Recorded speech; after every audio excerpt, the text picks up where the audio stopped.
Jimmy on the track, so you know it's lit.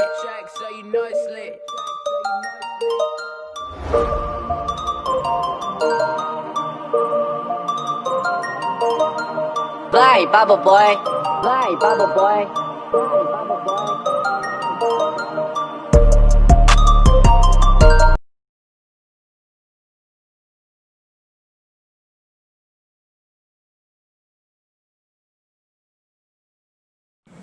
Hello there, this is Coach Mary. Today we're going to talk about the call center jobs. The industries that starts to gain during pandemic are transportation, fashion, food, and the BPO industry. Now we're going to talk about how do you get in a call center job. Alright, the first thing that we will discuss is number one, how does a BPO industry operates? Okay, number one, the client, for example, a manufacturer, is having or will get a contract with the BPO industry. Now, the BPO industry or the BPO or the call center companies will have to hire people to make a service for them. Let's say, for example, they will hire employees who will take the calls or make the calls.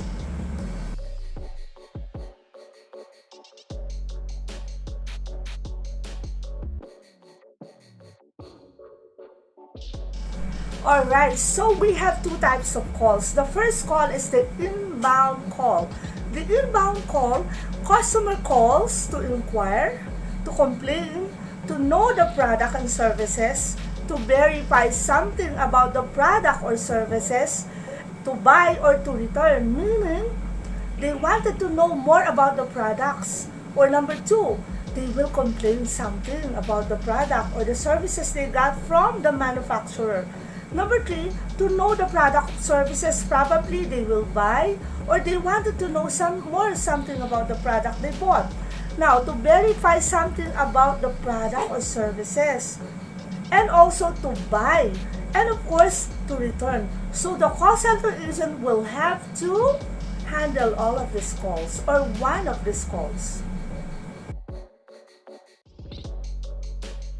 Now, the second type of the calls that we have in the call center is outbound, meaning the agent will make a call to the customer. Number one, they can make a sale, they offer promotion, they collect payment and process payment for the customer, or to update and verify customer's information, or to remind the customer of his obligation to pay a corresponding bill.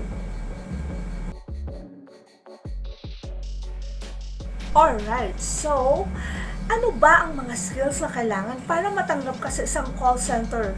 Okay, so importante ang social skills, of course. Okay, how do you handle people online? Rapport building. How do you pursue or how do you talk to a person that is very far from you?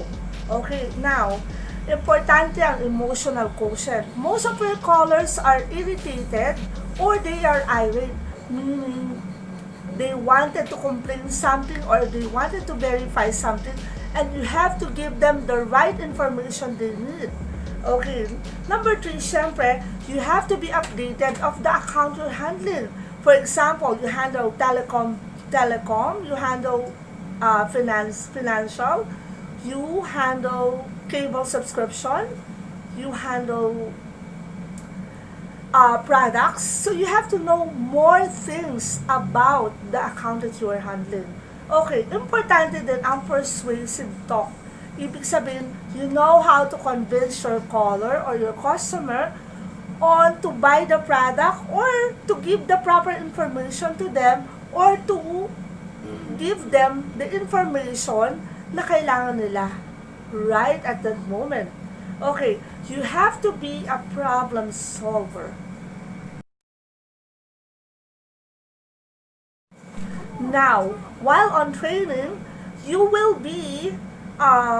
learn the transaction flow of a call center, wherein, okay, the customer calls for inbound, you answer the call, You verify the account, you provide solution to their inquiries, and then you assure them that the problem is solved, and then you have to offer another service or another solution, okay? And then you end the call rightfully. Your customer should understand you well. Otherwise, there's no solution and there's no importance to their call. Now, before ending the call, you have to assure your customer or your caller that the problem is solved within 10 to 15 minutes, depending on the concern or the weight of their problem. Okay, another thing is, you have to give them another solution, or you have to offer them another ideas on how to solve the problem what they have right now. So, maiiwasan na ulit silang mag-call. So, remember, your objective is to solve their problem within 15 minutes or 10 minutes. That's what we call the average handling time, depending on the weight of the problem of the customer. And of course, syempre naman, why do we offer solution aside from the solution that we gave them? For example, we ask their email so that every time they wanted to call you, they have the information right in their inbox. Alright? How do you apply in a call center? Okay, now the first one that will happen is an initial interview. The HR assistant will check if your current situation right now is able to handle the call center job. Okay? Gaano ba kalayo ang tinitiran mo? Ano ba ang mga skills mo na mag-fit sa call center as a call center agent? Number 2, ang English conversation. Yung skills mo sa English. Most of the time, okay, you will be speaking to an English customer or English speaking customer. So you have to deal with them rightfully. Okay, you have to be a problem solver. You have to solve a problem within at least in a short time with that particular call. Okay, and then of course, there should be an emotional quotient to deal with difficult people and also difficult customers na makakaharap mo or matatanggap mo sa mga calls mo. Alright? Now, ang susunod natin ay ang navigation. Gaano ka-importante ang English conversation proficiency or English proficiency or English conversation fluency? Okay, with the right pronunciation, vocabulary skills, grammar, comprehension, and special skills. We'll talk about them. Okay, number 1 is pronunciation. If your caller is a native speaker or who lives in UK or United Kingdom or United States, you have to pronounce the word well so you can communicate well. Otherwise, they wouldn't understand what you are talking with or what you are talking about. Okay, number 2, vocabulary. You have to know the right word for the right expression. Dapat malaman nila kung ano ang dapat nilang solusyon na kailangan nilang gawin right at that moment. Okay, and number 3, grammar, the sentence formation. It will be taught to you on how to form a sentence in regards to how you express solutions to your customer in such a way that they will.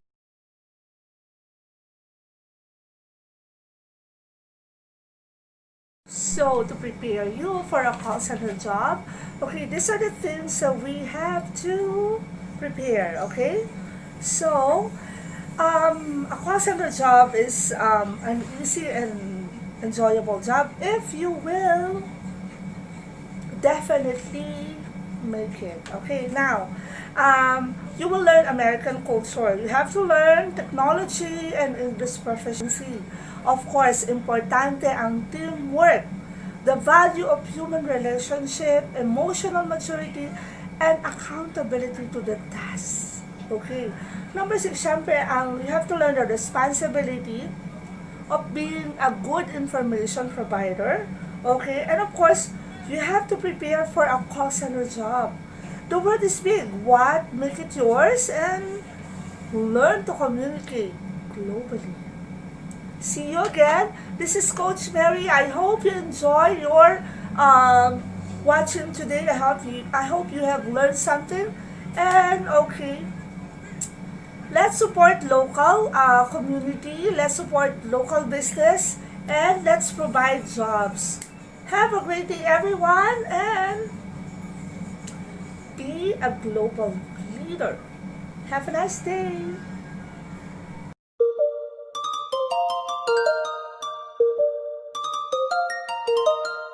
Jimmy on the track, so you know it's lit.